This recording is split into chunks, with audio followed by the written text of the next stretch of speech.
Assalamualaikum warahmatullahi wabarakatuh. Waalaikumsalam warahmatullahi wabarakatuh. Selamat siang. Gimana Siang. kabarnya? Alhamdulillah baik. Baik ya, alhamdulillah. Makasih ya sudah menyempatkan hadir di acara kita bimbingan kelompok yang sudah kita janjikan ya sebelumnya melalui online. Ya. Sebelum kita mulai, ada baiknya kita berdoa dulu ya supaya dilancarkan sampai akhir acara nanti. Berdoa mulai. Berdoa selesai.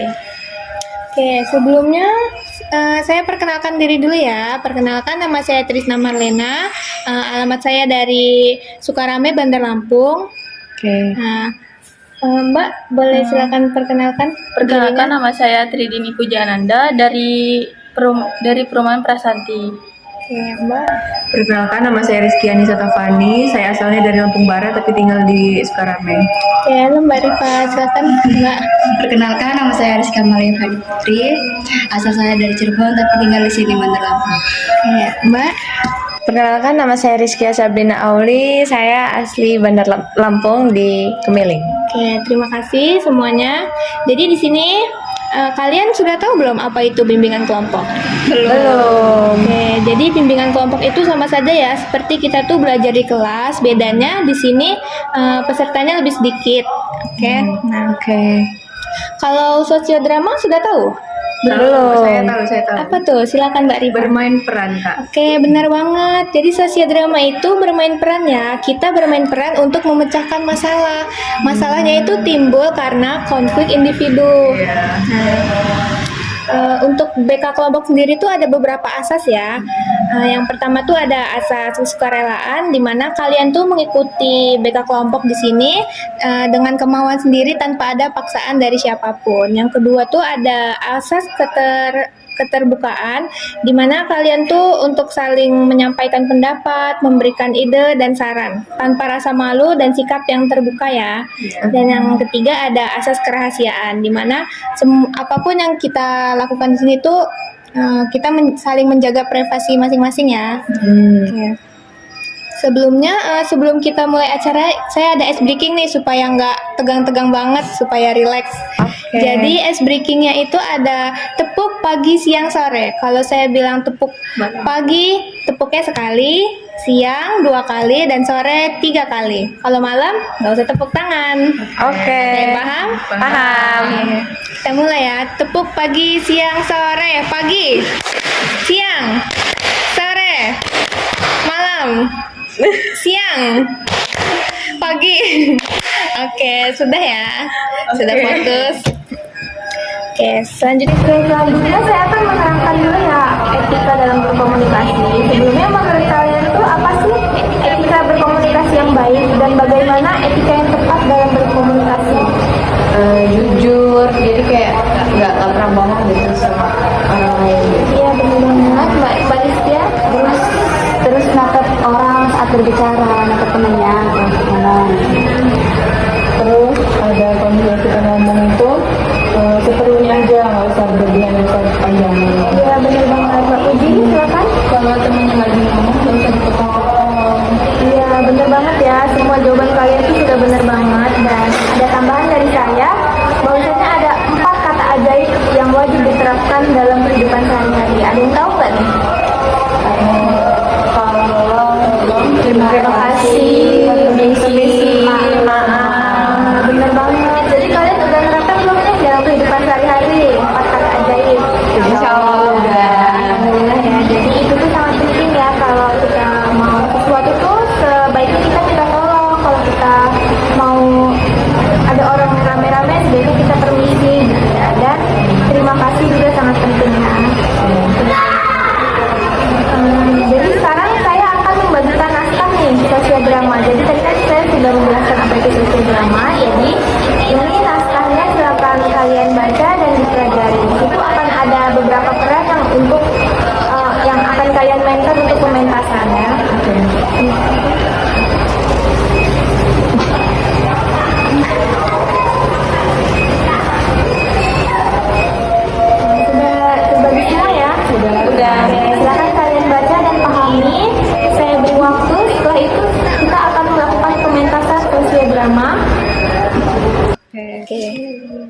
Oke, jadi dari ini yang sudah saya bagikan, di situ ada yang berperan sebagai pemain, guru BK, dan juga narator ya. Kalian siap untuk melakukan pementasan sosial drama? Siap. Oke, baik, mari kita mulai ya. Oke.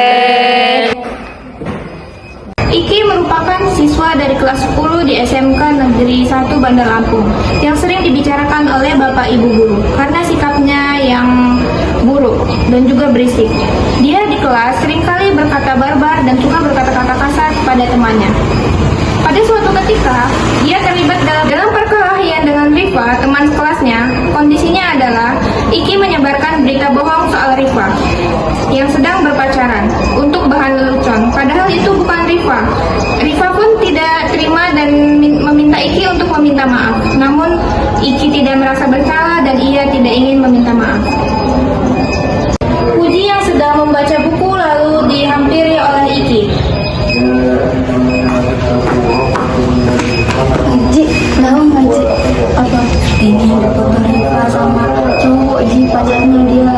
Ih, bener nggak sih? Bener Ji, tadi Ki lihat mata dengan kepala mata diri sendiri. Ih, nanti itu jadi fitnah loh. Kamu nggak Puji, bener. Bener kok Puji. Ih, nanti jadi bahan fitnah udah. Enggak, bener Puji. Tiba Rifa pun datang, menghampiri keduanya. Kemudian Puji menjelaskan kepada Rifa apa yang ia dapatkan dari Iki. Kamu lagi pada ngapain? Kok kayak seru banget obrolannya? Kamu udah tahu belum isi HP kamu? Belum, soalnya HP aku dicas tadi. Ada apa emang?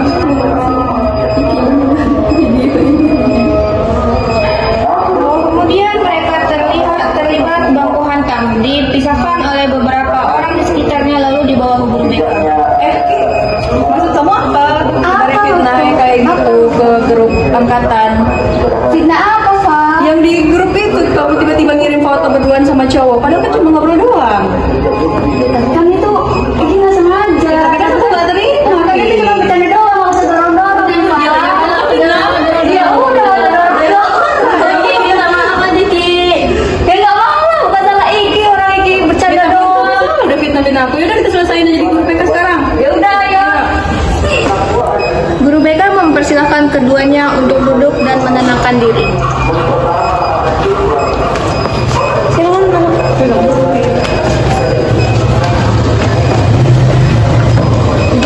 Jadi sebenarnya kalian tuh kesini ada apa? Ada masalah apa? Aku yang jelasin ya Bu. Iya silakan. Aku nggak terima kalau tadi Iki nyebarin foto itu di grup angkatan kan. Soalnya itu emang muka aku, tapi ya aku nggak ada hubungan apa-apa sama cowok itu. Aku cuma ngobrol doang. Tapi dibuat bahan lelucon sama Iki di grup. Jadi aku nggak terima di fitnah-fitnah kayak gitu. Jadi karena itu Seharusnya kan Iki nggak boleh kayak gitu, karena kan itu bukan bahan lelucon, karena itu menyangkut orang lain gitu.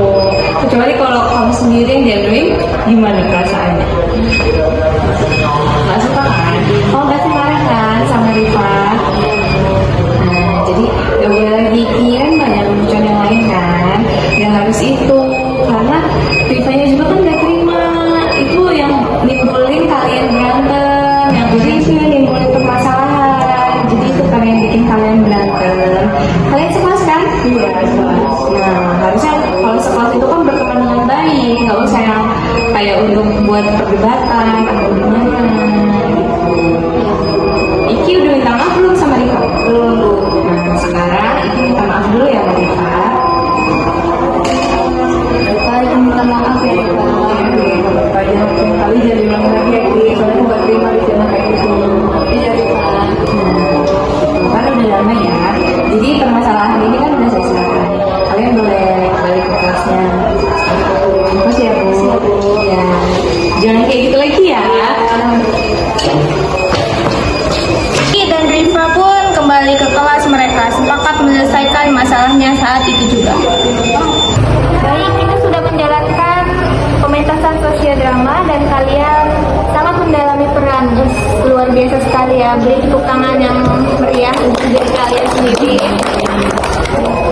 Setelah ini kita akan berdiskusi ya, bagaimana dan apa sih pelajaran yang kita dapat dari pementasan sosial drama yang tadi. Saya ingin kalian menyampaikan pendapat dan komentar. terkait masalah yang tadi? Kalau kata saya ya Bu ya, jangan fitnah orang lain karena itu yang bikin jadi masalah itu makin meluas gitu. Karena kan asal mulanya kan si Iki ini fitnah si Rifa gitu. Iya benar banget, memfitnah itu adalah hal yang sangat tidak baik ya. Jangan ditiru sikap Iki yang suka memfitnah dan membicarakan orang lain. Oke, saya ingin kalian menyimpulkan ya, apa sih yang bisa kita ambil dari pertemuan pada hari ini? Menurut saya dari peran yang kami mainin tadi, Kiki itu tidak mau meminta maaf atas kesalahannya. Dia nggak mau mengakuikan kesalahannya. Aturannya itu sebagai perilaku yang kayak gitu harusnya dia minta maaf kan kalau kita salah gitu, bukan nggak terima kalau disalahin. Iya benar banget. Jadi jangan percaya dengan omongan orang lain. Iya benar banget. Jadi pelajaran yang dapat kita ambil tuh bahwasanya kalau kita dapat omongan dari orang, kita jangan langsung percaya. Kita tuh harus kayak mencari tahu dulu nih yang diomongin ini benar apa enggak. Takutnya kita terbawa arus fitnah atau terbawa arus gosip yang nggak benar, ya kan? Iya benar banget. Jadi ibu harap tuh membagikan dulu. Oke, jadi setelah ini ibu akan membagikan hasil lembar kerja evaluasi. Di sini ibu bisa tahu nih kalian tuh sudah paham atau belum tentang sosial drama yang kita lakukan hari ini. Ibu bagikan ya satu-satu. Ini mudah kok diisinya, sangat mudah dan kalian pasti bisa untuk mengisi. Setelah kalian isi, bisa kalian langsung nanti kumpulkan ke saya ya. Oke. Ibu harap setelah kegiatan hari ini kalian bisa menerapkan di kehidupan sehari-hari. Yang paling utama tuh yang 4 kata ajaib tadi. Ada yang masih ingat? Ada. Apa tuh? Yang pertama itu minta maaf, terus minta tolong, terus juga permisi, sama berterima kasih. Terima kasih ya, benar banget. Jadi itu sangat penting ya, supaya kita tuh berkomunikasi dan dengan baik dan tidak menimbulkan konflik antara kita, antara lingkungan teman, keluarga ataupun saudara. Ada yang ingin ditanyakan nggak? Cukup. Oke, jika tidak ada yang ingin ditanyakan, kita tutup kegiatan hari ini dengan baca doa. Berdoa mulai. Berdoa selesai, saya akhiri. Wassalamualaikum